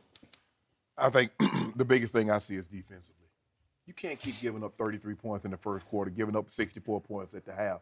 You give up 64 points at the half, that's 128 for the game. You're going to lose most of those games. Right. And that's what they've been doing. They're not good enough to overcome the lapses that they have defensively. Because what LeBron is used to is having shooters. They don't have shooters. They have to play a almost perfect game in order for them to win. And veterans. And the thing is, if you look at, they'll play the pick and roll. They'll close it out, or they'll show, Rondo will fight over the top, and then the next minute they forget, JaVale backs off, guy gets a wide open 15-footer. You look at that lineup, and I said this, and I told Skip, I said, Skip, Rondo was knocking down shots, but if he's not knocking down those shots, they're a small team. You're going basically out there with 3 threes, a 2, and a point guard, and they got pounded on the board. Phoenix pounded them plus 11. Milwaukee, because they got great size, pounded them plus 13. You're not winning like that. Rondo shooting 12 threes. And both games they had leads, nice side leads. So when Rondo shooting 12 threes. Yeah, he got to contribute more. The veterans got to contribute more. LeBron can't lead you in points, assists, and rebounds every night. That's why they're not winning. Every night, Skip. You heard what Stack say? Stack said the man. Every night. Every night. So can we get some help? A little help. This is not the Eastern Conference, LeBron, so I hope he comes to the media one day and say, okay, now I really see that the Western Conference is a different monster. Because if he was in the East, we wouldn't be talking about this. He'll still be at the top. You know, and he's not used to being in a situation where he's losing, and at the end of the season, you know, he talking about the players don't need to be looking at the records and the clock and stuff. Well, he used to looking at it because he looking at to see if he was at the top of the East fighting against Boston the last couple of years. Here, it's a different story in the West. What did he tell you last year? He said, I don't care if I'm the first seed, second seed, eighth seed, or a mustard seed. Right. When LeBron James coming to, he said, if I come to your building, you got problems. Yeah. Now, he go to people's building, the Lakers got problems. Even Phoenix's building? I just said that, yes. What's it called? Talking stick? you got problems at talking stick? Talking stick. Whipping stick. Come on, Skip, that ain't the name of the building. You made that up. I did not. Talking name Stick of it? Resort Arena. That's it. Talking stick. Resort Right. Arena. Let's So get you it lost at the casino. That's a casino. Yeah, but at the same time, Golden State losing to Orlando, so you can't really pay attention to stuff like that. So here we go again. Poor LeBron just doesn't have enough help. He doesn't have enough help. Right, yeah, Poor I'm tired of hearing LeBron. that. Poor kid. Get him, Skip. Here we go. Both of these games are right there for the taking. There have been a dozen previous games right there for the taking. The best player on the planet has to close. He's the best setup man in basketball because he will put you right on the verge of closing the game. Then he needs to close it. The kids are still too much kids to close these games because these are feeling like playoff games. And Kuzma he's not there yet. And Brandon Ingram will still attack, but then he starts to shrink a little bit at the end because he's not sure, is it really my turn to do this? Right. It's up to LeBron, and you keep talking, he's more Magic than Michael, right? He is. But you can be Magic only so long. And then with 3 minutes left in the game, you have to go full-on Michael Jordan. If you're about to pass him on the all-time scoring list, you got to show us you can be him when it matters. Or even Kobe. Or even, we can go Kobe. We talked about this earlier. You got to be Kobe. Tonight. Well, he can be Magic Johnson Game 6 against Philly. 42, 15, and 7. He's going to be that Magic. But that didn't happen very often. No, but I'm saying if he's going to be that Magic. Right. Okay, so let's go back to Friday night. LeBron hit a 3, and I was highly impressed because they just dared him to shoot it with 3:11 left, and he just flat out clean ripped it. And all of a sudden, boom, that arena just erupts, and they're up 2 with 3 minutes left, and Giannis goes down and charges, and it's Lakers ball. You got the ball in your hands with 3 minutes left. Who do you have to charge on? He ain't playing OD. Well, they tell me LeBron ain't playing OD. Who he had to charge on? Well, he can always just stand flat. Don't do that. See, there you go, Skip. Come on, Shannon. Come on, Yeah. The last 2 games he played D. The last 2 games. I've seen some effort. You hear what you just said? Yeah, last 2. Yeah. Last 2? Yeah, So it took this the end long. of the season. It took this long, right? It took this long. He's to admit it. We missed a third of the season with injury. He haven't been running down shots. So the either. ball is in your hands, and again, I could tell you 100 ways LeBron could close against Milwaukee, but he doesn't. The Bucks go on a 15-2 run at Staples, and it is over like that. It just happened like that. And you're like, wait a minute, what just happened? Defense. Rondo and LeBron don't connect on a pass, and it's like, what are you guys doing? So they give the ball back, then LeBron gets an offensive foul because the refs don't give him any respect anymore. They're just like, you cry too much. We're not going to give you anything. You're 6'9", 280 pounds. We're giving you nothing. So he gets the offensive foul, and all of a sudden I look up, and the game is virtually over. And LeBron gets an easy layup at the end of the game. And then what did he do? 14 seconds left, he starts walking. And he keeps walking, and he keeps walking, 5, 4, 3, 2, 1. And by the time the clock is out, he's walking up the tunnel. And the body language is, I ain't associated with that mess out there. I'm not part of that mess. You blame those guys, don't blame me. And then he goes in the locker room. The first thing he says is, everybody talks about Giannis, but it's the supporting cast. They've surrounded Giannis with a great cast. They did. Fingers pointed. Come on now. Fingers I know you pointed. can't say that. You can't say that. You just can't say it because you've had enough trouble. You wanted to ship out half the locker room for AD. And all of a sudden, you're just basically just rubbing their noses in it in the locker room after a close loss to Giannis. And Giannis wasn't great. He's still got a knee issue. They got a good supporting cast, but there are a lot of spare parts. And you make a great coach, too. They got a good And you make LeBron. You got a that's great a good coach. point. And you make LeBron point for him. With Giannis hurt with 16 points, he didn't close.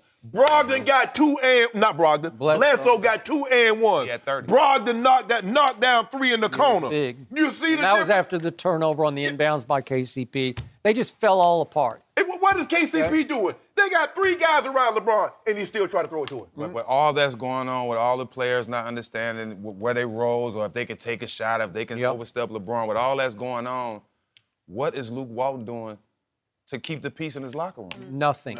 But you know why? Because they don't respect him. They don't. They don't. Yeah, they've been left loose. When you got guys like Mike Beasley going at a coach, like when I was on the injury list, I would never say nothing to Pop. If I wouldn't get in the game, I would never have the audacity to say nothing to Pop. When you have guys like that going at the coach, there's no respect on the team. No respect for the coach. And you would go at Pop occasionally. When I was playing. I know. When I came out the game, stuff like that. But if I had no room or if I had nothing to stand on, I played my role.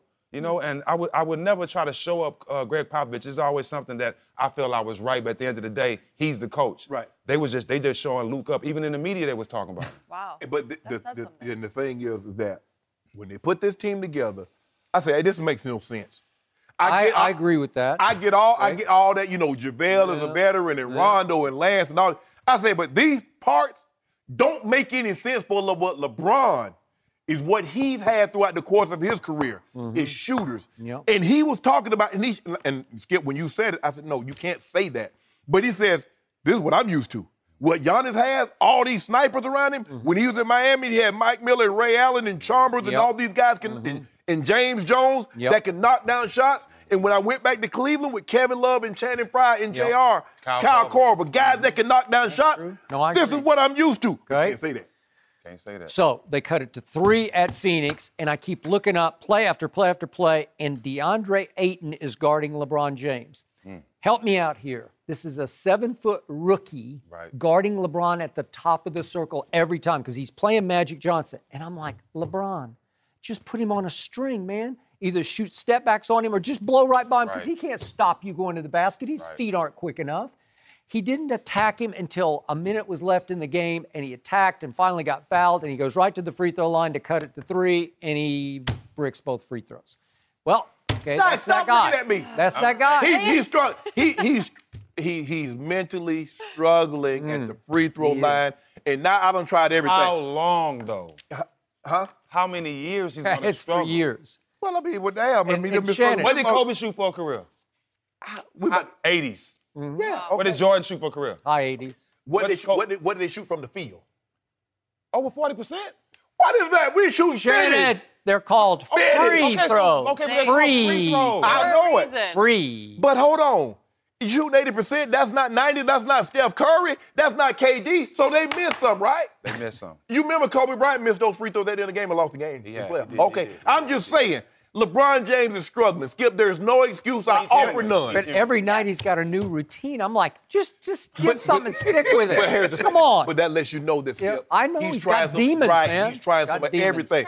Because he done went from, doing this twice to doing this once to not doing it to just spin it. How about just go out there and have a killer mentality? Try to have the Mamba mentality one night and see what happens. Mamba.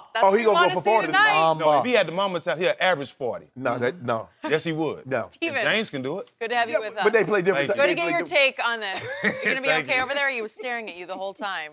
I wouldn't wait. I couldn't wait. All right, an all-time great gave Antonio Brown some advice this weekend, but will AB listen? We'll discuss. No mercy.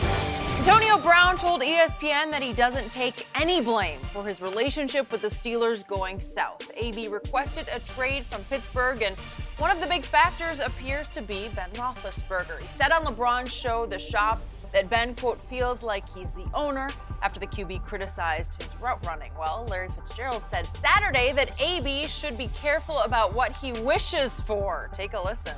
I love AB. He's Mr. Big Chest is a good friend of mine. But I don't think he's going about it the right way personally. You know, to be able to play with an all-time quarterback like he's able to play with, I don't think he understands how good he has it. You know, it could get tough out there. It could get tough out there. Yeah. The audience loved it. We are joined by FS1 NFL analyst D'Angelo Hall. Good to have you here. Good morning. I am going to start with Shannon on this one, though. Do you agree with Fitz? I do. I believe he will regret it. Take it from a guy, Skip. I played with John Elway, a Pro Football Hall of Famer, MVP, won 2 Super Bowls. I played with him for 9 years. And I think sometimes when you play with a guy that's so great, you just take for granted, okay, so what? I'm doing all this by, because, you know, playing with him, 7 straight Pro Bowls, the first team All-Pro, the 1,000-yard seasons. And then when you get with someone that's, and by the way, you didn't want out. I didn't want out. No, I ended up going, he retired in the 99, I ended up getting hurt. Skip, I don't think AB realizes, because look, AB is immensely talented, but there have been a lot of talented quarterbacks, a lot of talented receivers that don't get an opportunity to showcase what they really can do when the quarterback is really marginal. And I agree with Fitz. He's gone about it the wrong way, but he makes some compelling points about Ben and his relationship. And then when you have the general manager come out and basically corroborate everything that he said. But my thing with AB, Skip, is that he's like, if I'm your boy, I don't know how you feel about this, D'Angelo, but my boy can correct me when other people couldn't. John could come to me, and the only problem that I have with Ben is how he criticizes. I got a lot of problems with Ben, but criticizing a player publicly. If I ran a terrible route, Skip, or if I missed a block, he would come to me, not in public, and say, T, that's not good enough, bro. We can't win like that. He said, I know you're better than that. I didn't offer an excuse, but what about the time you threw the ball in the ground? Well, what about that interception? You right. I'll be better. This week, you can count on that, bro. So that's the thing that AB has to understand. There's a right way and a wrong way to go about everything. You can have a disagreement, and Ben have handled this terribly. But for AB to say he bears no responsibility, I think that tells, because you play with a lot of different teams, and you didn't handle everything the way you should have handled it in the Raiders. You're not going, it's all their fault. And when someone says it's not, any of it belongs to me, I'm leery of that. He's going to regret it, because it's hard for me to believe that there are 6 quarterbacks better than Ben Roethlisberger that's playing in the NFL. Who are your quarterbacks at Baltimore? I had Trent Dilfer, I had Tony Banks, I had Randall Cunningham, and then in Denver I had Brian Greasy. 99 I had Brian Greasy. Bubby Brister. Let's just say they weren't John Elway. You remember See, Shannon, my disagreement is I don't know AB at all. I played against him a couple times. I know Larry. We were in the same draft, as well as Ben. I know those guys personally. I know those guys very well. And yes, I think AB has definitely handled this situation wrong. Right. I would have advised him to do things a lot differently. But it does come a certain point where the relationship just sours. It happens in all forms of life, all aspects of life. Marriages, teammates, partnerships, companies. You know, at some point, we're going to just agree to disagree. Right. I think those guys have reached that point. Yes. You know, for Larry to say, you know, AB's going to, you know, regret this because he's never played with the, you know, Hall of Fame caliber quarterback. You know, like I was telling you, in Denver, I'm sure John Elway treated you as an equal. Yeah. Now I think you would have had a little bit of a problem if he didn't. Yes. Because you were that caliber of a player that demanded that kind of respect. And I told Skip, even if I wasn't that player, you are a peer. You're not the general manager. You're not the head coach. And as a great leader, that's how you are. It didn't matter to me if it was the 53rd dude on the roster who never was going to play. I got it. He got the same amount of respect from me as Kirk Cousins, who was making $25 million, as RG3 when he was the guy. And so, to me, yes, AB bears some of the responsibility in this, but Ben does too. And we haven't been talking about Ben in this whole situation because I almost feel like they're protecting him kind of because he is the guy that kind of runs that organization. But I'm excited for AB to see what's next because sometimes, like I said, at some point you got to move on. And I think AB has reached that point where the relationship. Look, we're just going to agree to disagree. You feel the way you feel. I feel the way I feel. I'm not being treated equally in this situation. And when you got a great player like that, like AB is a Hall of Fame caliber player if he keeps it up for the next couple more years. For Larry to make that comment, he is a Hall of Famer, and he did it the hard way. You think about the list of quarterbacks he's had. And just John Skelton, Josh McCown, Derek Anderson. But look at when he had Kurt Warner. Yeah. So he knows how nice it can be. He's speaking from experience. It's like a corner saying, man, it would have been nice to play with that pass rush. Yeah, it would have been amazing to play with that pass rush. But some other quarterbacks that Larry Fitz has been stuck with, Josh Rosen last year, Blaine Gabbert, Drew Stanton, Ryan Lindley. You mentioned Skelton, Kevin Cobb. I can go on and on and on and on and on. It's a list. He knows. He does. This is hard-earned wisdom to a guy he likes, that he's close with. Yes. I like Antonio. I've had him on this show many times, this show and the other show. He has great spirit and charm and charisma. He lights up the room, but he's losing all perspective. The grass isn't always greener because he's not a free agent. He's going to have to depend on the Steelers to trade him to a place where he's going to be happier. And right now, there's this runaway speculation about Gruden is angling. He's going to be the guy to trade for Antonio. Also, runaway speculation that he's also going to trade Derek Carr. Was it possible Antonio's going to play with A.J. McCarron throwing him the football? Will he love that? I like A.J. McCarron, but I don't know. Yeah, you know John Gruden. Okay. He ain't going to put up that foolishness. Okay. Ask Keyshawn Johnson. Okay. When you start bucking his system, what he'll do. Well, okay. Is that going to happen? Because they got the firepower to go give something worth trading for. Look, Antonio's lost all perspective, and he lost me further over the weekend when he was telling ESPN, the owner didn't even learn the name of my girlfriend. Well, they're 53 guys. It's just not going to happen. No, Skip, Mr. B didn't know the owner than my girlfriend. Come on. And he said, well, Ben has been to my house once, and I've been to his house once. Guess how many times John Elway's been to my house and I've been to his? 0. I went to Denver to win games. Not if John and I became friends or me and whomever became friends. Oh, well, if we didn't, guess what? But see, the perception in today's NFL is that we do have to be friends. No, you don't. I know. I don't feel like that. But that's why you trade jersey. Like, I'm looking like, man, I don't want nobody jersey. I ain't trade nobody jersey, And the verbal sparring that I used to participate in during the game. Yes, you did. After the game, I'm trying to, like, what's up? You know what? I'm trying to see what's going on. You two would have been a good match. Jerseys. I know. Hey, would these two not have gone at it? I'm not talking about on the field. I'm talking about trash talking. Oh, yeah. But the thing is, Skip, is that AB, a lot of these guys, AB is one of these guys that he surrounded himself with people that tells him what he wants to hear, not what he needs to know. And the biggest mistake that these current athletes make is that they think former athletes should spray perfume on the bull jive. No, bro. If you wrong, you wrong. I'm going to say you wrong. If you right, I'm going to say you right. But when you're wrong in certain situations, see, AB has never forgiven me, Skip, because you remember when he did the Facebook Live, I said I move on. Because I said if he's making $4 million and he's doing this, give him 10. Give him 12. Now, Kevin Colbert, he made a terrible misstep. He said, you know what? In the future, we need to do a better job of getting a hold on Le'Veon and AB when they're younger. I said that. I said that.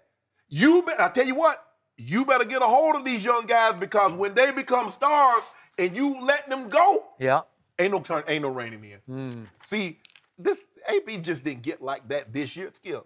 But who do you think AB learned that from? How do you think he evolved into thinking, hey, I can kind of do some things that kind of, he saw Ben. He see how outside the lines. He see how they treat Ben. Exactly. He see how they treat Ben. And Juju sees him. And so it's a revolving effect that just keeps happening and it keeps happening. And what's not, don't think AB not upset. Juju led the team in receiving. Juju's the MVP. He was. If I'm the guy, how y'all gonna vote for somebody else? Let that go, bro. I don't. Look, I ain't. But he's going to find out. Everything is not always greener on the other side. Yeah, I mean, it's definitely not. He's not going to find a better situation than the place he's at. The chemistry those two dudes play with, I mean, it's unmatched. Having been out there and seen them moving around. You have seen it. It's crazy. They have all-time connection. All-time. They do. All-time, seriously. They're up there with just about anybody. And Marvin Harrison. And Think about this. The dude has 6 straight 100-yard seasons. Rice Montana, Rice Young, Marvin Harrison, Peyton Manning. Nobody did this. But even think about every team knows going into a game we have to stop AB. That's what's so frustrating. When you watch other offenses work, it's like, man, how can you not get your best player the ball when I'm sitting here watching year after year after year AB come with 105, 108, 109. They force feed him. It blows my mind. You know why? Because the quarterback is what? Is he 6'6", 6'5"? Yeah, he's a big dude. And he can shrug off pass rushers the way nobody can to buy more time, and he will try any throw at any moment. Right. If he sees even a hint of open, he will fling it in AB's He trusts direction. his guy. Am I right? He trusts his guy. When you catch this many passes in this time frame, how can you complain about the passes that you don't get? Do you know in order to catch 130 passes, how many Ben has to throw your way? You catch 112, you catch 120. Do anyone realize how many passes that he must throw AB's way? Yeah, so he's got 6 straight 100. So that means he's throwing him at least at the bare minimum 1,000. He's throwing 1,000 passes in the vicinity. Yeah. Boy. You know what I said the other day? Now you'd have to pay me a 4th rounder just to take him off your hands. Seriously. Because remember, you're going to have to absorb $21 million under your cap. That's not the issue. Guess what else you're going to have to do? He's made it. If you got guaranteed money, he want more money. He wants more money. More money, more money. And if you don't give it to him, what you going to get at? What you going to get, y'all? I guess he going to hold out. More money blues, right? Yep. And he's not afraid to tell you how he really feels. That's everything we're learning from him always. D'Angelo, good to have you. Thanks for joining us. So we know the Lakers are struggling, and they're blaming the media. So we're going to explain all of that next. No mercy. The Lakers' attempt to trade everybody not named LeBron for Anthony Davis might be a reason they are 3-6 since the trade deadline passed. Owner Jeannie Buss said Saturday, quote, "The biggest challenge for us is the fake news about how we were supposedly trading our entire roster for a certain player, which is completely not true. But those stories leak out and it hurt our young players. It wasn't fair." Shannon, does Jeannie have a point? No, she doesn't have a point. But Skip, you saw what she did there, Skip? She said they wanted, the speculation of that, they wanted to trade their entire roster. Not that we wanted to trade for Anthony Davis. It was the entire roster. So in other words, she's trying to parse and mince words.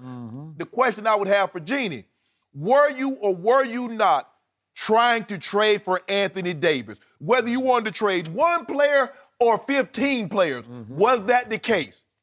Because we can get, and maybe they exaggerated and said they wanted this, this, and this. But we know, Skip, they tried to trade for Anthony Davis. And they were willing to give up the bulk of their young talent in order to secure Anthony Davis. Now, Jeannie, I'm not so sure if you still want these guys on your roster. Because if they're going to let this distract them when you're, guess what? It ain't distract them from getting that direct deposit. Them checks still clear, ain't they, Skip? Yep. Do your job. Whatever you can control, which is the way you play on the court. That's it. You can't control whether or not you're going to be there today or tomorrow or this offseason they're going to move you. You can't control that. But what you can do is control the way you play on a nightly basis. So, Jeannie, this is not the media's fault that they're playing like this. I get it's easy. Everybody blame the media. That seems to be the easy. Yeah, it's the easy out. You know what? Just blame the media. I would get a speeding ticket, I blame the media. Because you wouldn't even stop me if I wasn't who I was. I blame the media. For moving But that's forward. true. They wouldn't. For moving forward, anything that happens to me, I'm blaming the media. I don't know. I feel like the media would help you get out of that ticket. No, they won't. It's the media's fault. So I'm not giving these young Lakers with LeBron James, I'm not giving anybody a pass. To me, fake news is Jeannie Buss saying this was all fake news. No. That's fake news. Yes. She looks really bad. Yes. Trying to pawn all this off on and blame the media. How can you even start with this? Because every respectable, responsible reporter I know, from Mark Stein to Woj, That's a good point. all of them were reporting escalating offers from the Lakers. By the day, they escalated. It was Kuzma, and Ingram, and Lonzo, and then it was Josh Hart and Big Zoo and a first, and then maybe 2 firsts. It just escalated by the day. Wasn't it reported that it was the Pelicans that was leaking what the Lakers were offering? Look, she just can't cover up the fact that clearly LeBron and Rich Paul tried to pull off a power play that I'm still shocked they didn't pull off. I kept telling you they're going to do this because it's LeBron and it's clutch sports. This is power brokering. This is putting pressure on Adele Demps, who wasn't going to be long for the world in the first place, to cave in and actually do a deal that I think would have benefited the Pelicans greatly, because it was a very fair offer that wound up on the table. But LeBron initiated it because LeBron wanted Anthony Davis. So LeBron has to be somewhat responsible for the fallout. Now, I agree with what LeBron said about, hey, if you can't stand the heat being a Laker, you just got to suck it up. You don't belong here. Well, I could also say that about LeBron here of the last couple of games, because the heat is going to grow like he's never felt it grow if they miss the playoffs. Think about this, Skip. Jeannie wasn't running the team, her old man, Dr. Buss was. But what do you think the turmoil was with Shaq and Kobe? And they continue to win. They winning championships, bickering. Until he shipped Shaq out, and then all of a sudden it went a little dry for a couple of years. But, Skip, it wasn't just the last year they lost to Detroit that Shaq and Kobe was bickering. They were bickering and still winning championships. Because guess what? At the end of the day, what you can control, Shaq wanted him gone, he wanted Shaq gone. But let's go. In the meantime, since we're here, we might as well go to win these titles together. You are right. But again, this is self-destruction. This was from inside out. Right. And she's saying, these quotes are outrageous about all of it was false. All of it was false? It's a lie. You can't say that. So all of it. You guys, there was no offer, period, says Jeannie Buss. No offer was ever made. Well, then all these reporters were making up what she calls lies. She calls them lies. They write lies and conjecture and made up stuff just to get clicks and follow. Really? That's harsh. That is harsh.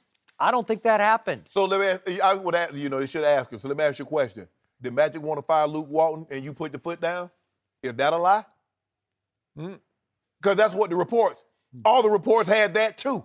Jackie McMullen said that LeBron's camp, not necessarily just LeBron, but the camp wanted Luke gone. And I thought, so what about that part about Magic could be heard yelling at Luke Walton? Was that a lie? Because you know what it seems to be? There's a lot of lying going on in the Lakers organization. Yeah, I mean, the media is here to stay, though. These are harsh words coming from her, acting like this came out of nowhere. Skip, we know for a fact. If that was the case, Skip, why are the Pelicans not playing Anthony Davis? So it's just all of a sudden they say, you know what, we're not going to play you. We only going to play you 20 minutes. Why? Because when he was playing, when he was averaging 29 and 13, he was playing. But until the trade came to be, and remember they shut him down for a while, he was healthy, and Alvin Gentry, he's healthy. Okay. He's healthy. I'm disappointed in Jeannie because I like Jeannie and I respect Jeannie, and I need her now as the CEO of this operation to step up and speak strongly about what didn't happen. Right. You didn't get it done. You didn't get it done at this conference. Not yet. Not to say we're not there. I mean, stop saying we didn't get it done. We still might. You still might. But I need her to try to light the fire instead of put this fire out. Right. Because she's trying to let them off the hook and give everybody a pass. But we won't do No, don't do that. You're the Lakers. I need her to speak out. I kept waiting yesterday for Magic, the big bombshell quote from Magic saying, this is unacceptable. This will stop on Monday night at home. Something like that. I needed a call-out quote from either Jeannie or Magic. And I know Jeannie hasn't been doing this job that long, but this is her responsibility. This is what it entails. This is what Jerry Buss, her father, would have done. He would have called this team out. He never really had this kind of situation to fight with. But although with the Kobe years, after Shaq left, it got lean for a second. Yep. No, I agree. So now's not the time to deflect blame. It's to accept it, embrace it, and say it ain't going on any longer. It stops here. Stops. The buck stops on my desk. It's easy to blame someone else. Yeah. Whatever's going on in your life, it's easy to blame someone else. What about me? What responsibility does the Lakers, what responsibility does the players that suit up every night and play, what's their responsibility? Because last night, Wojo ain't took a shot. Chris Haynes ain't had a dunk. Maury Steins did not miss a rotation on defense. It's always so. It's the media. But that's my new thing now. Media. You're not doing that. I'm doing it. Her team is at risk of missing the playoffs for 6 straight years, so it's frustrating. You got LeBron. You thought it'd be easy, and it's not. She needs a challenge. Let me ask you a question, Skip. Well, whose fault was it the previous years you missed the playoffs? Media? Probably not. I'd have to go back and look at some quotes. I'm not exactly sure. I know she wasn't in that role. Her brother was had taken over. True. Come on now. Yep. We don't do that media thing. All right, maybe tonight. But you have been responsible for some things, Skip Bayless. Put it on Skip. For some things, yes. I will take responsibility for just telling the truth about LeBron James. No. Okay. I need 40 from LeBron tonight. Go get it to you. Yeah. Yep. I want to hear the truth about this next one. Should Kyler Murray be the #1 pick? Here we go. Joel Klatt is here. He's going to answer that he knows question.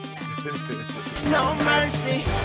According to the website Draft Analyst, new Cardinals head coach Cliff Kingsbury was telling people over the weekend that it is, quote, a done deal. His team will take Kyler Murray #1 overall. Kyler decided not to throw or run the 40 at the Combine, but he will do it at his pro day next week. On the other hand, Kyler's main competition for the #1 quarterback in the draft, Dwayne Haskins, did throw at the Combine over the weekend and by all accounts impressed on the field. We're joined by FS1 college football analyst Joel Klatt.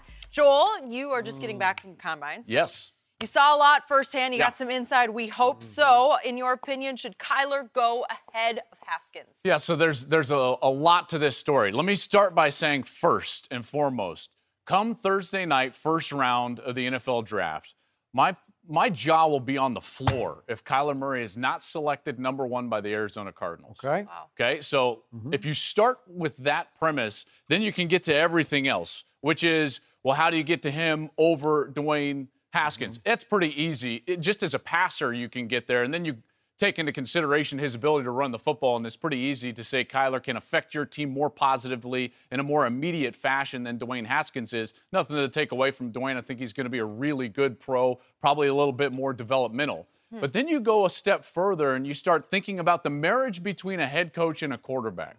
Okay, because that has to match. Fit matters. Now, there's very few players at any position, Shannon, as you know, that can overcome the fit of their coaching staff and their schematics. And there's very few coaches that can overcome what their players can do based on what they want to. So if you jumble all that together, you throw it in a pot and you stir it around, you get this.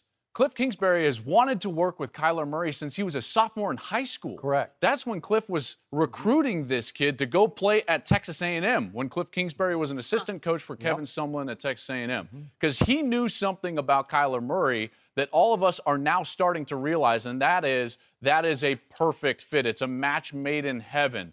Cliff Kingsbury's offense is very similar to Lincoln Riley's.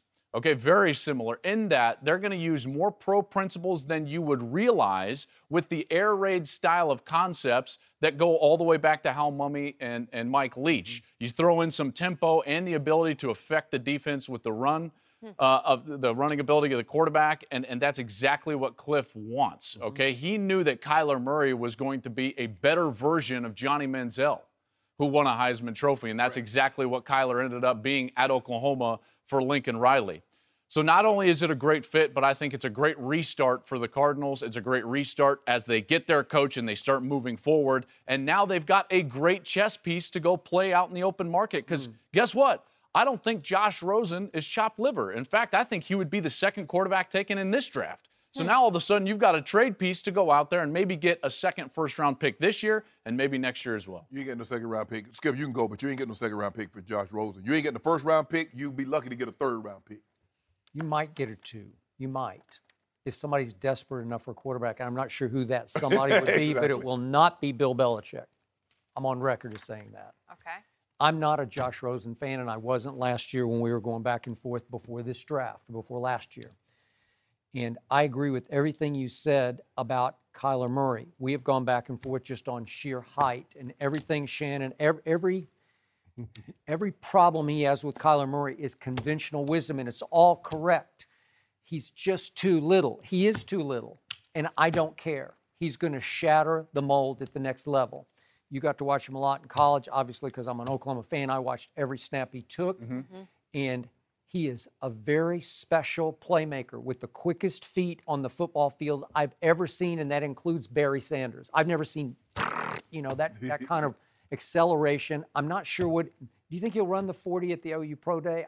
He might. I'm not sure. He might. I hope he does. But Shannon, he'll be 4.3-ish. He'll be somewhere in there, if not 4.2-ish. Just ask Texas. Yep, just ask Texas. And so the beauty of this kid is he has supreme confidence. It borders on like a good arrogance when you watch him on the field, just the way he handles himself, his body language. He's not a vocal leader. It's all with his body language. He does it instead of say it. He makes plays at the biggest moments in the biggest games, and he has got a whip of an arm. Yeah. It's a better arm than Dwayne Haskins has. And I just watched the throwing drills, and I don't love the combine because we overstate everything that comes out of it because the tape does not lie. Yeah, exactly. And Dwayne Haskins was really good on tape. He was not very good on Saturday. I watched a lot of the throwing drills. He was a little off, a little late, a little behind. Underthrew a lot of He did, passes. like a lot. And I was like, come on, you're better than that because I saw what you did to Michigan. I saw what you did in the bowl game. Yeah, a lot of that Michigan stuff with jailbreak screens, Okay. bubble Well, screens. there was a lot of that. Crossing routes, and you saw what his wide receivers did running all under 4.5. Well, did you see what the two of them were 4.3? 4.31, 4.36. Yeah. 4.33. And the third one was 4.42, right behind DK Metcalf. Okay. So he ran poorly, and I don't really care about that. He said he was crampy. He ran 5.07 or something like that. Dwayne Haskins did. But you might be right about Josh Rosen being the second best quarterback, but that condemns this draft because all those other kids, the Drew Locks of the world, I just don't love any of them. Yeah. I just don't love them. But that's going to help the market for Rosen, okay? right? It really is. No, it should. But again, I agree with you. I said it to start the show. Match made in football heaven. You can do things with him that you can't do with anybody else. And what I love about Kyler Murray is he's not a runner, he's a thrower. That's right. He wants to throw. He's going to create space and windows and sight lines with his feet to throw. If you call runs, he can run it. If you call a quarterback draw or some kind of rollout, it will happen. But he's not looking to do that unless you ask him to or dare him to do it. My thing is that when we look at these quarterbacks that's around his height, slightly taller, Drew Brees was a 3-year starter. Russell Wilson was a 4-year starter. Lots of reps. Baker Mayfield was a 3-year, maybe even almost a 4-year starter. This guy has 17 games. And for me, I understand, and I have no problem, and we talked about this earlier. Cliff Kingsbury, his system, what he wants to run, this kid is better suited than Josh Rosen. I got no problem with that. For me, it's just hard because Oklahoma had the best offensive line in college football. That's what they were voted. Yep. Arizona had one of the worst. So now he's a 5'10", 207-pound quarterback that's been drinking a lot of water to get to 207. He might be closer to 195, 198, is, maybe 200. Playing weight. Yeah, right. You're right. Because here, when you take this guy, Joel, you know this. It's not for 1 or 2 years. You're saying this guy's going to be our quarterback for the next 10 to 15 years. Commitment. And can he stay healthy? Can he withstand the rigors of playing quarterback in the NFL for 10 to 15 years at that size? That's a great question. And obviously I think that's the biggest hurdle, to be quite honest with you, is long-term durability. I will tell you that at the college level, I have not seen, and Baker wasn't even as good as what Kyler was, I have never seen a player avoid the devastating hit as well as Kyler Murray did. Whether he was running, a lot of people think like, oh yeah, he runs and gets down. No. I'm talking about in the pocket, sliding away, dipping the shoulder, getting away. His quickness in tight spaces is pretty unique. I think that will help Arizona get over that hurdle because it is a hurdle. I'm with you on that. I agree. And I will tell you this, by the way. If you go look at what I would call the difficult areas of football for a quarterback, 3rd and 7 plus, okay, what are you when you're down by 7? You know, all those areas. Guess who was the best quarterback by a wide margin in every single category last year in college football? Kyler Murray. Rating, percentage, touchdown interception ratio, yards per attempt, conversions on 3rd and 7 plus. So what's interesting for me is when I see a guy that's 5'10", normally I'm used to seeing somebody that's utilizing the short game, utilizing the screens. They're splitting the offensive line so they can dump something down, so on and so forth. And yet, here he is leading college football in yards per attempt on 3rd and 7 plus. So his ability to anticipate down the field windows is pretty unique for a guy that's 5'10". And remember, he's grown up in this style of offense. I do think it's a match made in heaven. One more thing, I'd be remiss if I didn't get this out. I think he is the best combination of passer runner that we've seen maybe ever in the draft. When you're talking about the acumen as a passer and the explosiveness as a runner. Did you know you can go back Lamar Jackson, Michael Vick, Vince Young, RG3, none of them sniffed over 7 yards per carry for a career.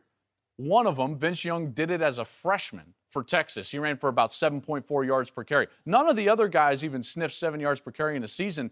Kyler just did it for a career, 7.1, 7.2 last year at Oklahoma.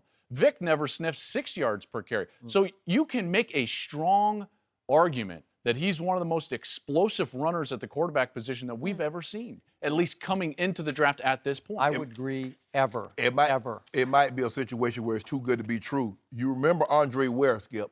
Ran the run and shoot in college, won the Heisman Trophy, goes to Detroit where they run the run and shoot with Miles Davis and Wayne Fonson. Didn't work. Supporting cast. Man, the draft. But could he run as No, opposed to shoot? He couldn't really run. No, the run and shoot. All you wanted was to shoot. Let's You just didn't say, have to run. if you're saying who should be more nervous, the Cardinals or Kyler, I think Kyler might be the one that should be more nervous about the supporting cast around him rather than the other way around. We've been talking about Shannon, some of that. last thing. Yep. Not one time last year did I wince when little Kyler went down. Not one time did I think, uh-oh. With Sam Bradford as an OU fan, every other play I'm thinking, I don't know if he's going to get up from that. And that was his history. Well, you saw when old Quincy Williams almost put him in that Peruvian necktie. I don't think I never checked on Kyler on the sideline about anything. That didn't do anything to him. But it was like a love. Uncle Quincy put that necktie on him. If you go back and watch how he manipulates his body in the pocket to avoid those hits. It's pretty unique. To bring up. Okay, there were some amazing performances at the Combines. We're going to stick talking about everything you saw, Joel. We're going to break down next. No mercy. Two of the players that stole the show at the Combine this weekend were Ole Miss receiver DK Metcalf and Mississippi State defensive end Montez Sweat. Metcalf ran a 4.33 40, which was second best for a receiver, and Sweat ran the fastest 40 time ever for a defensive lineman at 4.41 seconds. Joel Klatt is still with us. Joel, what was the more impressive 40 time to you? This could not be more obvious. At 260 pounds, running 4.41? That is insane. Listen, there are wide receivers. DK Metcalf is a total freak show. I mean, he's unbelievable physically. He can jump out of the gym. He's got to work on his hands a little bit. He clearly has come back very positively from that neck injury that he suffered this last season. But what Sweat did was, I mean, that was unworldly. It was the 13th fastest time of the entire Combine. And the dude's 260 pounds. That's just incredible. In fact, the thing that was more impressive to me about Metcalf, rather than his 40 time, was the fact that he put up 27 reps at 225 at, what did he weigh, 224, something like 228? That's more impressive to me than his 40 time. So those are the two things right there. But I tell you what, man, 260 running 4.41, that's insane. That is insanity. What did you play at? 228. 228. Wow. Can you even imagine throwing 40 pounds on your back? Nope. That's crazy to think about if you were 228. You know what? Sweat for me. But the 40 time to 4.41 was all-time great. But when I look at a defensive lineman, I'm looking at the first 10 because that's where the quarterback's going to be positioned, 10 yards from where he's lining up. And how soon can you go get it? If maybe less than Yeah, that. right. I'm saying, yeah. well, normally in the shot, when he's in the shotgun and he drops back. Yeah. So that's what I need to see, Skip. Now, Sweat, look, he runs a little stiff to me. Really? Yeah. You mean Metcalf or Sweat? Sweat runs stiff. You know, Really? the wide receiver. The wide receiver, the other way. Yeah, Metcalf. Metcalf runs stiff. Yeah, He's stiff. He runs stiff to me. Oh, he does. Because you see the way he, like you said, that 27. Sweat's got fluidity. Yeah. He looked good. Even look hard. And like I said, the 10-yard shuttle. Here's what concerning me about Sweat. Yeah, he ran 4.33, which was the second. Wait, you're talking about Metcalf. Metcalf, excuse me. Yes, The receiver. you're okay. Metcalf, the wide receiver. What concerns me about him? In the stop-start change direction, no good. He was at the bottom. That's the part. He had the third worst wide receiver cone drill, which was worse than Jared Stidham and Drake Browning, which are quarterbacks. He had the fourth worst 20-yard shuttle. Okay. Skip. Got it? I don't know if anybody knows this, but wide receivers does a lot of start-stop. That's They the name of the game. They don't just run go route, fly patterns. Interesting. How well can you get in and out of cuts? And see, what concerns me about him, Skip, we can put on that blinker. He runs and he has to decelerate. And so everything is, and guess what? DB's drive. Yeah. Incomplete or it's a pick. Yep. So he's going to have to get better at that because if I'm someone, I'm not going to just let him just run by me, Skip, knowing that. But this kid at 260, running 4.41 with a 1.55, 10-yard split, I can deal with that, Skip. Okay. Here's my problem with that. The 40 time is going to translate much better to the receiver than the defensive lineman, Okay. right? Right. Because to your point, how often does a defensive lineman have to run 40 yards unless you're chasing somebody for like? Well, a lot more now, Skip, because they run so much bubble screen and jailbreak screens and they play so much in space, so you have to turn it. Football is so side to side now. You'd be surprised at how much those edge players have got to go side to side. It just depends on your scheme and what you're asked to do. Are you going to play more stand-up sort of linebacker, or are you putting your hand in the dirt and going after the quarterback? He could be Chandler Jones. Okay, but listen, I have loved DK Metcalf for a couple of years because I love his bloodlines back to his grandfather and his father because they were absolute game breakers. Do you remember the Metcalf? Yeah, I do. you bet. Terry and Eric? Yeah. Well, Eric came out with me. Did he? 1990. I mean, they were studs. Maybe in the 89. He's got heritage and legacy running through him. And I know he dropped some balls, but that one play, do you remember the first play against Alabama last year? Yes. That went for 75. I don't know if we have that play, but it's just. Well, guess what he did? He ran straight down the field. Okay, I got it. You know, Look at this. Look at this. This is just one-handed. One-handed. Okay. Wow. He can do that, and he will be able to do that in pro football. And again, the 40 translates to me mostly for a receiver and a cornerback. That's who I really want to know. How fast can you run for 40 yards? Right. And DK Metcalf is just an absolute. He is beast mode at receiver. That's what he is. Yeah. And again, he will translate. His strength will translate. I don't know. Yep. I don't You don't either. think I so? don't know. I just think he It will. 'Cause concerns he put up too many numbers. The problem is he is stiff and he's so muscled up. He does get hurt. He had a neck injury and he had a foot injury. Yep. There are a few things. Bill Belichick always says this actually too. You know, when he says like, when asked, what do you look for in a wide receiver? He says two things, and none of them have to do with speed. They have to do with quickness. He says, can you create space and do you catch the ball? Well, those are two things that I'm going to question with DK Metcalf, okay? Because when it comes to those catches, you're right. He makes hard catches look very easy. does. The problem, though, is that he can make easy catches look really hard. And that's not how you gain consistency and the trust of your quarterback. Meanwhile, you look at what Sweat did as a defensive lineman. Normally, you're going to say a guy is quicker than fast if he runs his 20-yard shuttle, the three-cone shuttle, in under the time he ran his 40 in. You're going to say, oh, he's quicker than fast. Well, he ran 4.41 and 4.29 in the 20-yard shuttle. So that means he's even better in tight spaces than he is in a straight line, and he just ran the fastest 40 time a defensive lineman's ever done, which means he can get to the quarterback, which translated to the stat sheet because he had over 21 sacks the last couple of years. There's only one flag with Sweat, and that is an off-the-field flag going back to Michigan State. That's where he started his college career. He got kicked off the team. He had to go to Copia Lincoln Junior College, Co-Lin, if those of you that know the junior college ranks, before he went to Mississippi State. Yes. And he, by all accounts, cleaned himself up really nicely and was a great contributor for Joe Moorhead at Mississippi State last year. The thing is, with the combine, should offer confirmation to what you see on tape, Skip. If the guy looks fast on tape, hopefully he comes to the combine and runs fast. Yeah. If he looks explosive, hopefully he jumps out of the building.